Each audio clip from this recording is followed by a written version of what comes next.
नमस्कार, आप देख रहे हैं सीएनबीसी आवाज। मैं हूं मनीषा गुप्ता। और यूएस और ईरान के बीच भले ही बातचीत की बातें सामने आ रही हैं, शायद पाकिस्तान के जरिए अमेरिका ने अपना समझौता ईरान को भेजा है, लेकिन दोनों देशों का एक दूसरे पर हमला अभी भी जारी है, फिर चाहे वो जुबानी हो या फिर गोला बारूद से। नतीजा ये है कि कच्चे तेल में हमेशा लगातार हमने यहाँ पर $100 के ऊपर कारोबार बनता हुआ देखा है। शिप्स की आवाजाही यहां पर सीमित है। कारोबारी अब भी कंटेनर्स की दिक्कतों से जूझ रहे हैं एंड इन सब का असर भारत पे पड़ता हुआ नजर आया है, फिर चाहे वो खाने का तेल हो, दालें हो या फिर चीनी। इन सब के बीच कैसी है बाजार की स्थिति, आगे जाकर मॉनसून एंड लिन्यो का स्तर यहां पर किस तरह से हाल रह सकता है, और साथ ही साथ जिस तरह से रुपए में हमने जोरदार गिरावट देखी है पिछले एक साल में, करीबन 10 से 12% की गिरावट, इन सब का असर एग्रीकल्चर मार्केट्स पर कैसा है, आगे किस तरह के हालात हैं, क्या सुधार की उम्मीद है, इन सब पर बात करेंगे। हमारे साथ हैं इस्मा के DG Deepak Balani, India pulses and grain merchant association के चेयरमैन विमल कोठारी एंड आईपीपीए के प्रेसिडेंट एनिमामी एग्रोटेक के सीईओ सुधाकर देसाई। आप सभी का कार्यक्रम में स्वागत है, शुक्रिया साथ जुड़ने के लिए। सुधाकर जी, आपसे पहले जानना चाहेंगे, क्योंकि अक्रॉस बोर्ड अगर हम यहाँ पर देखें और अक्रॉस कमोडिटीज़ भी अगर देखें, तो एक चीज़ जहाँ पर हमने इन्फ्लेशन एंड प्राइस राइज आता हुआ देखा है वो एब्सोल्युटली खाने के तेल हैं।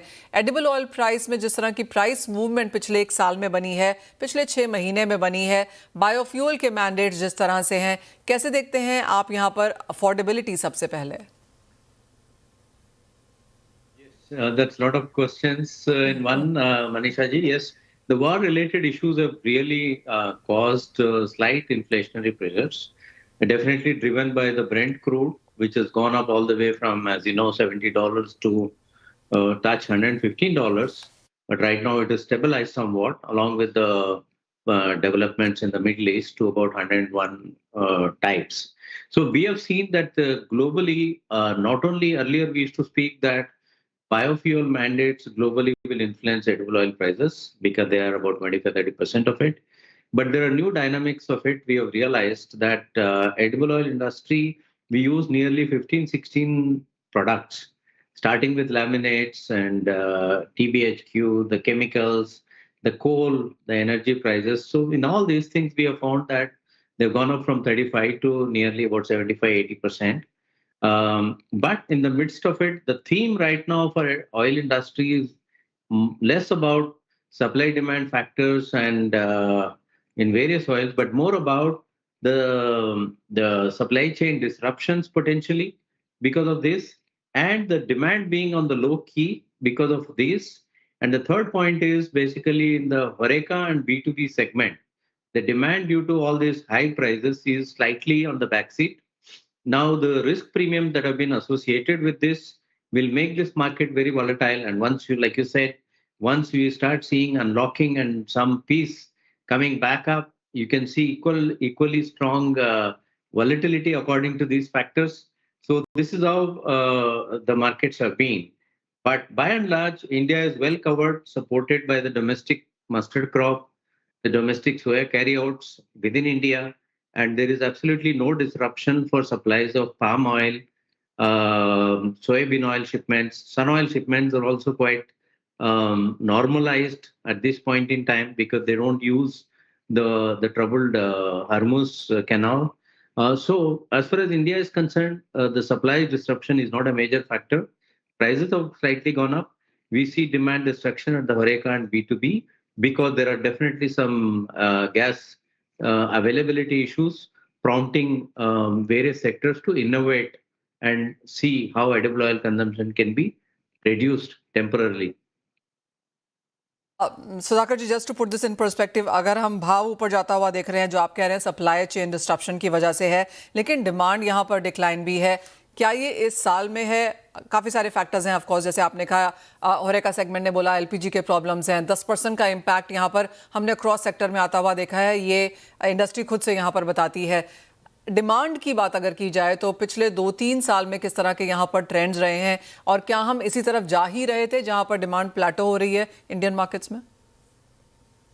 एक्चुअली डिमांड देखिए, I would say demand has been normalised कि 2% या 1.5%, 1.5% के हिसाब से जो डिमांड ग्रो होता है नॉर्मली वही हो रहा है। 4-5% से जो ग्रो किया था पहले वो नहीं हो रहा है आज के दिन में। So demand is somewhat subdued, but more importantly for us, I think thanks to the domestic crop trigger, I would say.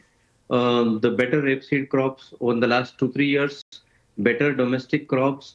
The imports have been curtailed more or less at about 16 million tons, whereas 3-4 years back, I remember it used to be about 17 million tons.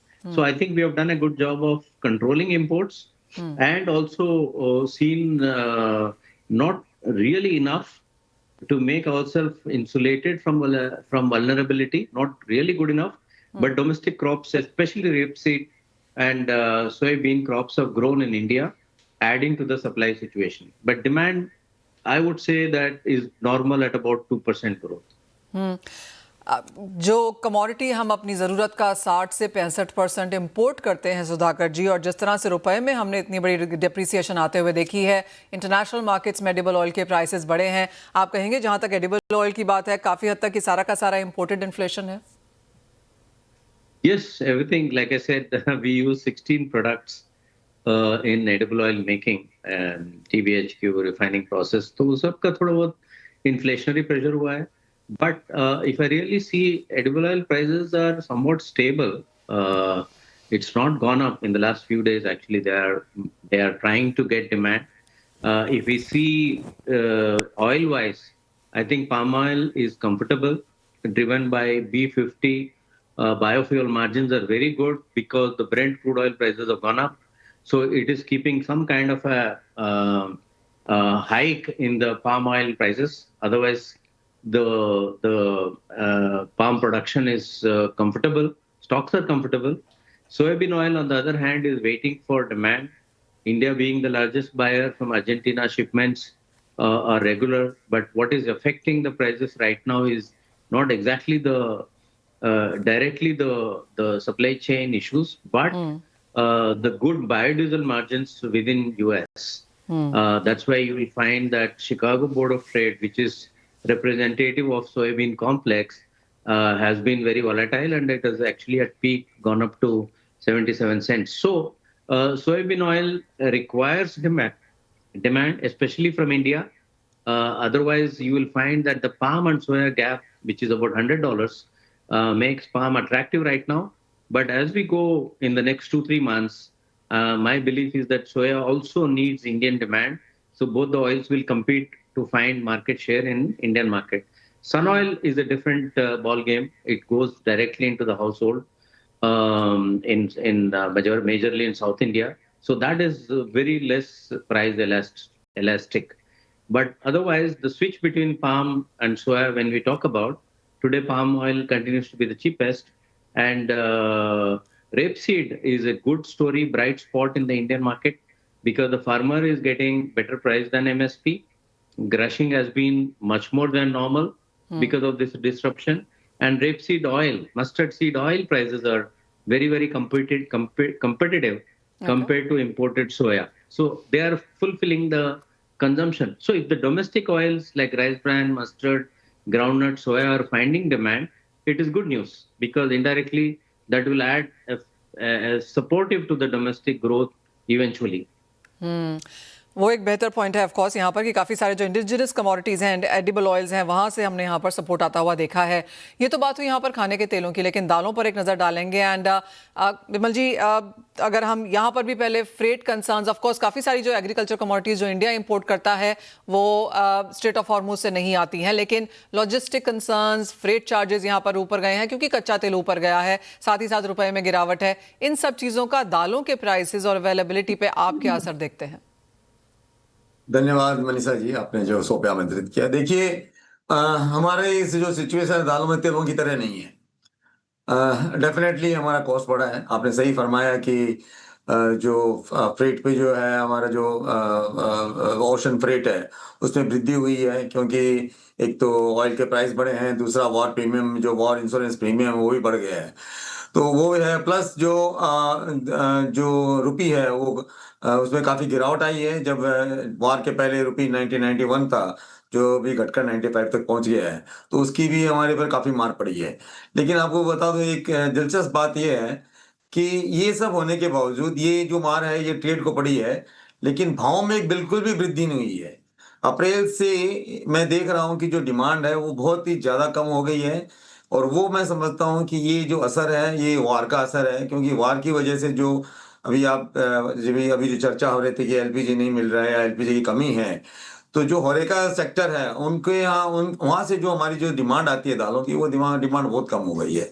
तो मैंने अपने last many many years में मैंने ऐसे ही जो demand अप्रैल के महीने में, नॉर्मली अप्रैल के महीने में डिमांड बहुत अच्छी रहती है, भाव भी अच्छे रहते हैं, लेकिन इस बार भाव भी काफी कम है, क्योंकि डिमांड बहुत कम है और माल का उठाव नहीं है।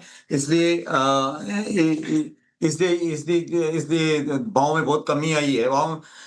भाव जो बढ़ने चाहिए थे, जिन जो भावों के जो कॉस्ट बढ़ा है, हमारा जो कॉस्ट बढ़ना चाहिए था उसका इफेक्ट बिल्कुल भी नहीं हुआ है। भाव स्थिर है, भाव में कोई वृद्धि नहीं है, उल्टा भाव में अगर आप देखें तो जनवरी फरवरी की वजह से उल्टे सामने से 150-2 रुपए की किलो की मंदी आ गई है। जैसा कि मैं आपको उदाहरण देता हूं कि जो येलो पीस जो 41 बिक रहा था, वो लगभग अभी 39.5 के भाव हो गए हैं पोर्ट के ऊपर। मसूर जो 61 रुपए तक बिक गई थी मार्च में, फरवरी मार्च में, वो अभी 58 रुपीज हो गई है। तो इनफैक्ट दालों के भाव कम हुए हैं। और तो एक अच्छी बात यह है कि जो इन्फ्लेशन है, इन्फ्लेशन में दालों की वजह से इन्फ्लेशन में कोई वृद्धि नहीं हुई है। दालों के भाव बहुत स्थिर है, दालों की सप्लाई बराबर जारी है, क्योंकि हमारे यहाँ फरवरी मार्च में बहुत सारे शिपमेंट्स के सौदे हुए थे, तो वो सारे माल अभी पहुंच रहे हैं, तो अवेलेबिलिटी भी कोई इशू नहीं है।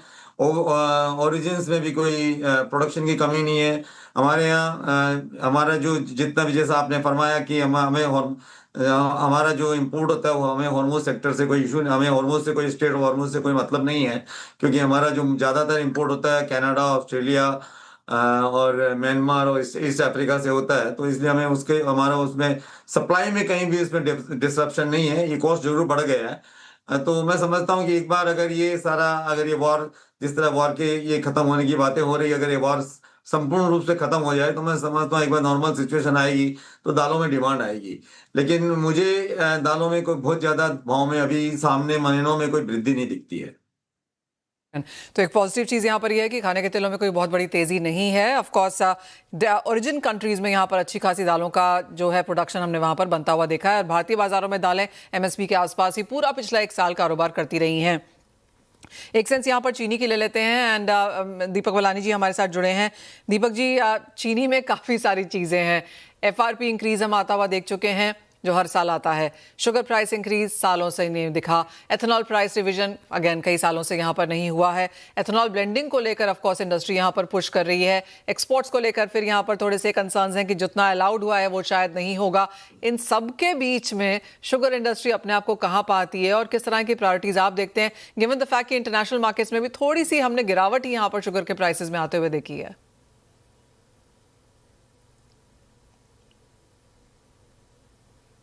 आप म्यूट पर हैं दीपक जी। नमस्कार Manisha ji, thank you for inviting me your programme. बिल्कुल, आपने जो एक पूरी तस्वीर दी है, उससे तो लग रहा है कि इंडस्ट्री काफी चिंताजनक है क्योंकि कुछ भी होता हुआ नहीं दिख रहा है, और फिर भी इतने बुरे हाल नहीं है। देखिए, एफआरपी इंक्रीज हो गए हैं, जो कि हर साल सीएससीपी के रिकमेंडेशन के बाद जो 10 रुपए सरकार ने बढ़ाया है पर क्विंटल, इसमें उसका स्वागत करती है। हम चाहते हैं कि किसानों की आमदनी बढ़े, उसमें कोई दिक्कत नहीं है। बट जैसे आपने बिल्कुल सही बोला, क्योंकि एफआरपी बढ़ने से हमारा कॉस्ट ऑफ प्रोडक्शन बढ़ता है, तो चीनी का कॉस्ट ऑफ प्रोडक्शन जो है एफआरपी 365 होने के बाद लगभग 42 और 43 रुपए के बीच में हो गया है। बट फिर भी अभी जो एवरेज एक्स मिल प्राइस है वो काफी कम है इससे। तो ये जो गैप है ये लगातार बढ़ता जा रहा है, और इससे कहीं ना कहीं इंडस्ट्री को एक डिसएडवांटेज पोजीशन में खड़ा कर देता है। उसके साथ ही साथ आपने बिल्कुल सही बोला कि लगभग 4 साल से अभी तक, जबकि एफआरपी जो है वो लगभग 20 से 22% बढ़ गई है, और इथेनॉल प्राइसेस में कोई मूवमेंट होता हुआ नहीं दिख रहा है। हालांकि हमें बहुत आश्वासन दिया गया है सरकार की तरफ से कि इस बार ये सीरियसली देखा जाएगा, क्योंकि इथेनॉल और शुगर मिक्स बहुत इंपॉर्टेंट है, और आपको मालूम है कि इथेनॉल एक शुगर स्टॉक को बैलेंस करने में एक बहुत अहम भूमिका लगाता है। तो उसकी वजह से मुझे लगता है कहीं ना कहीं इथेनॉल प्राइसेस पे सरकार को अगले सीजन में सीरियसली सोचना पड़ेगा, नहीं तो एलोकेशन में भी और ऑफर्स में भी कई सारी दिक्कतें आ सकती हैं, और अल्टीमेटली अगर इंडस्ट्री दिक्कत में आती है तो उसका कहीं ना कहीं असर जो है वो किसानों को पेमेंट पे पड़ता है, और हम बिल्कुल नहीं चाहते हैं कि कहीं भी उसमें कोई दिक्कत आए या डिले आए। तो एमएसपी और इथेनॉल प्राइसेस, ये दोनों मुद्दे अभी भी बिल्कुल इम्पोर्टेंट हैं, और हम लगातार सरकार से ये मांग करते रहेंगे और डिस्कस करते रहेंगे कि अगला सीजन शुरू होने से पहले इन दोनों मुद्दों को रिजॉल्व किया जाए सरकार की तरफ से। दीपक जी, एक और चीज़ यहाँ पर है और वो ऑफ कोर्स इथेनॉल ब्लेंडिंग को लेकर है, जो कि एज ऑफ नाउ बी 20+-1 है, जो 21 बाजार मान के चल रहा है। लेकिन ये भी सुनने को मिला है कि इंडस्ट्री स्टेक होल्डर्स यहाँ पर सरकार के साथ इन कॉन्वर्सेशन है कि इथेनॉल ब्लेंडिंग को बढ़ा के 25-27 शायद किया जाए। कहाँ तक वो बातचीत पहुंची है? देखिए, इसमें सबसे पहले तो बीआईएस को अपना स्टैंडर्ड निकालना पड़ेगा, और बीआईएस इस वक्त 22-25 के ऊपर स्टैंडर्ड बना रहा है, और स्टैंडर्ड बनाने के बाद कहीं ना कहीं उसका ट्रायल होना आवश्यक है। तो एक प्रोसेस चल रहा है, और हमें उम्मीद है कि सरकार 22, 25, 27 के ऊपर कैलिब्रेटेड वे में ब्लेंडिंग बढ़ाएगी। बट उससे बड़ी बात यह भी है कि सरकार E85 लाने का बहुत सीरियसली सोच रही है। उसमें काफी एक ट्रैक्शन आ रहा है, जिसमें कि डिस्कशंस हो रहे हैं कि कितने पंप्स लगाए जाएं, अभी E85 कहाँ पे डिस्पेंसिंग शुरू करेंगे, और उसके साथ ही जो OEMs हैं वो गाड़ी लॉन्च कब करेंगे। तो इसमें काफी मूवमेंट है, और अगर E85 का ये E100 का कुछ एक जो रोड मैप है अगर क्लियर होता है, तो ये इंडस्ट्री के लिए एलोकेशन के हिसाब से काफी बड़ा एक हेल्प हो जाएगा हम लोगों को। एब्सोल्युटली, चाहे वो पॉलिसी चेंजेस की बात है या फिर ऑफ कोर्स किस तरह से सरकार यहाँ पर डील करेगी वेरियस चीज़ों पर, उस पर नजर रखने की बात है, जो तय करेंगे कि आगे जाकर काफ़ी हद तक एग्रीकल्चर कमोडिटी प्राइसेस कहाँ जाएं। पर इसी के साथ एक छोटे से ब्रेक का भी समय है। हमारे एक्सपर्ट्स हमारे साथ बने रहेंगे, लौटेंगे तो उनसे जानेंगे एक और चीज़ जहाँ पर इंडिया नजर रखेगा, और वो है मौसम। 30 साल में सबसे बुरा एल निनो यहाँ पर देखा जाएगा शायद, और बिलो नॉर्मल मॉनसून की बात यहाँ पर ऑलरेडी की जा रही है। इसका इम्पैक्ट यहाँ पर आगे एग्रीकल्चर पे कैसा पड़ेगा, और सभी कमोडिटीज़ के आउटलुक आगे जाकर क्या हैं, जानेंगे हमारे एक्सपर्ट से इस ब्रेक के बाद।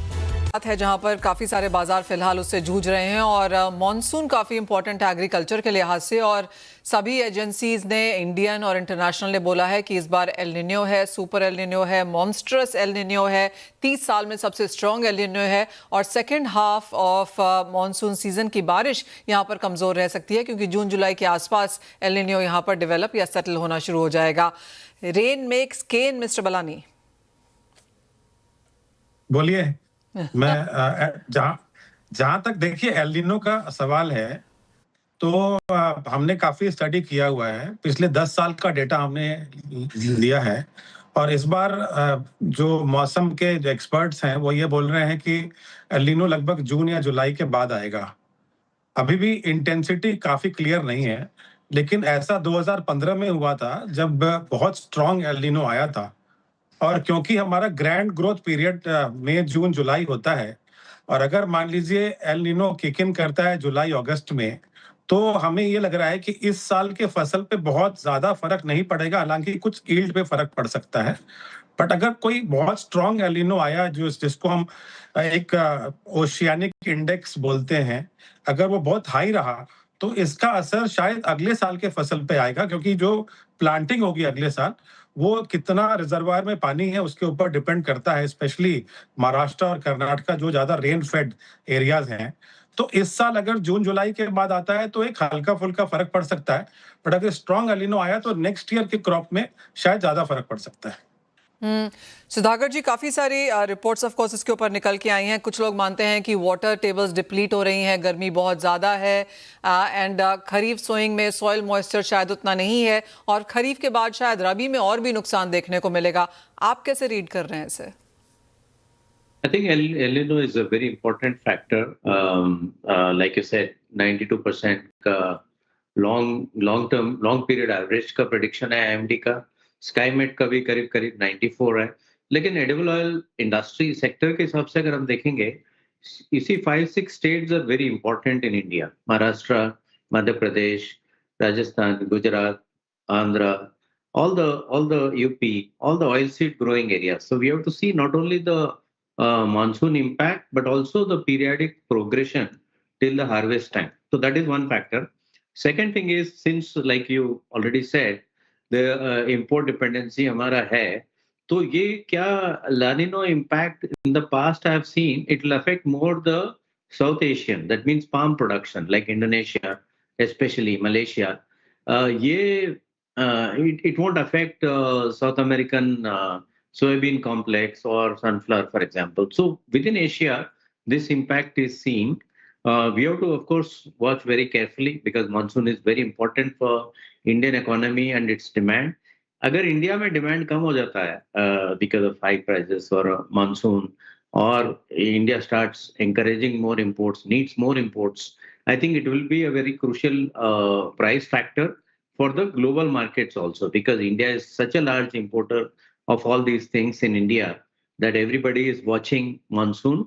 But so far, whatever we have discussed across sectors, including dal, sugar, edible oil, the inflationary issues that have happened, the fact that the prices are also very good for the farmers already, I would say policy-wise, in case any intervention is required in edible oils, a 5% reduction as per our dynamic duty policy can be one of the policy interventions that government can think of to spur the demand back, especially in the HoReCa sector, where while the overall scenario is affected is 12% due to inflationary tendencies, gas supplies. In the commercial sector of HoReCa, we are finding, being in the market, the impact is much more.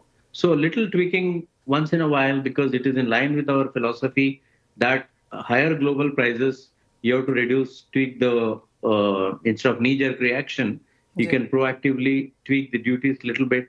So balancing between supply disruption, consumption and imports is very necessary. It's something proactively that we can do. जी हाँ, एक balancing act है जो सरकार को यहाँ पर करनी होगी। एंड आपने जैसे कहा कि ऑफ कोर्स जिस तरह के सिनेरियो और में हम यहाँ पर हैं, इन चीज़ों की शायद पहले से भी ज़्यादा ज़रूरत यहाँ पर बनते हुए नजर आ रही है। एक फाइनल कमेंट लेकिन बिमल जी आपसे, माना जाता है 56% लैंड इरिगेटेड है तो मानसून शायद इतना इंपॉर्टेंट नहीं है, 44% लेकिन जो लैंड है वो अभी भी काफ़ी बड़ा है, रेन फेड है, दालों पर इसका क्या असर होगा? बिल्कुल आपने ठीक फरमाया। हमारे यहाँ जो दालों का उत्पादन होता है ज्यादातर रेनफेड एरियाज में होता है। लेकिन मेरा ऐसा मानना है कि हाँ, हालांकि ये जो एल नीनो की बातें काफी टाइम से आ रही है, इंटरनेशनल ब्यूरोज तो काफी टाइम से कह रहे हैं और IMD का भी अभी प्रिडिक्शन आ गया कि 92% ऑफ LP होगा। तो हमने सरकार को, जब से हमारे पास ये रिपोर्ट आई है, हमने सरकार को बफर के लिए काफी स्ट्रांगली रिकमेंड किया है। और मैं आपको बता दूं, एक अच्छा प्रोक्योरमेंट प्रोग्राम चल रहा है। चने का प्रोक्योरमेंट लगभग 15 लाख टन हो चुका है। तुअर लगभग पुराना कैरी ओवर लेके तुअर का भी प्रोक्योरमेंट लगभग 10 लाख टन के आसपास हो चुका है। इसमें पुराना कैरी ओवर भी 6-6.5 लाख टन का है। तो मैं समझता हूँ, और ये सरकार का जो टारगेट है चने में लगभग 27 लाख टन का है। तो हमने सरकार को ये एल नीनो को देखते हुए हमने सरकार को रिकमेंड किया कि कम से कम 45 से 50 लाख टन का आप बफर स्टॉक क्रिएट करें। तो ऑलरेडी मेरे ख्याल से लगभग मुझे लगता है कि जो प्रोग्राम चल रहा है 30 लाख टन का हो चुका है। और मैं समझता हूँ ये जो प्रोक्योरमेंट है वो जून तक चलेगा। तो ये तो रहा सप्लाई को ध्यान में रखते हुए। ऐसे इंपोर्ट सारा सब जगह से आपको मालूम है इंपोर्ट फ्रीली अलाउड है और ओरिजिन से कोई उत्पादन की कमी नहीं है। तो मुझे नहीं लगता कि सप्लाई में इस साल हमको कोई बहुत ज्यादा फर्क पड़ेगा। एल नीनो का हमारे यहाँ जो प्रॉब्लम आएगी, अगर स्ट्रॉन्ग एल नीनो हुआ तो मैं समझता हूँ कि इसका इफेक्ट अगले साल के जो रबी क्रॉप है उस पर आएगा। जब हमारी अक्टूबर-नवंबर में चने की जो प्लांटिंग होगी और जो मसूर की और मटर की जो प्लांटिंग होगी उस पर जरूर असर पड़ सकता है। तो हमें देखना होगा कि किस तरह है। तो इसीलिए ये एक अच्छा, और लेकिन हमारे यहाँ जो ओरिजिन्स है वहाँ भी अच्छा उत्पादन हो रहा है, लेकिन वहाँ पे भी लेकिन एल नीनो का इफेक्ट है। क्योंकि ऑस्ट्रेलिया से अच्छा उत्पादन होता है, हम काफी इंपोर्ट करते हैं, तो वहाँ भी स्ट्रॉन्ग की बात आ रही है। कनाडा से हम काफी इंपोर्ट कर रहे हैं, ब्राजील से इंपोर्ट कर रहे हैं। तो मोटा इस साल तो मुझे इस ज्यादा चिंताजनक अवस्था नहीं लग रही है, लेकिन अगले साल बिल्कुल थोड़ा ही चिंताजनक बन सकता है। तो क्लियरली वही हाल यहाँ पर चीनी को लेकर भी है। जी, आई गेट योर पॉइंट। जैसे आपने कहा चीनी में भी वही इश्यूज हैं कि अगले साल एक इम्पैक्ट रह सकता है, दालों का भी वही हाल है और खाने के तेलों का भी, कि शायद रबी में हम वो ज्यादा इम्पैक्ट यहाँ पर बनता हुआ देखें इफ इन केस एक्चुअली बारिश यहाँ पर कम होती है। well, इसी के साथ लेकिन फिलहाल इतना ही समय इस कार्यक्रम में है। दीपक जी, बिमल जी, सुधाकर जी, बहुत शुक्रिया साथ जुड़ने के लिए। आप अपने अपने फील्ड्स में एक्सपर्ट्स हैं, रिप्रेजेंट करते हैं इंडस्ट्री को। हमारे सामने वो समक्ष वेस्ट एशिया कॉन्फ्लिक्ट और एल निनो दोनों पर ही ये सारा अपना एनालिसिस देने के लिए। well, इसी के साथ फिलहाल इस कार्यक्रम में इतना ही समय है, मुझे भी दीजिए इजाजत। आप बने रहिए CNBC आवाज में।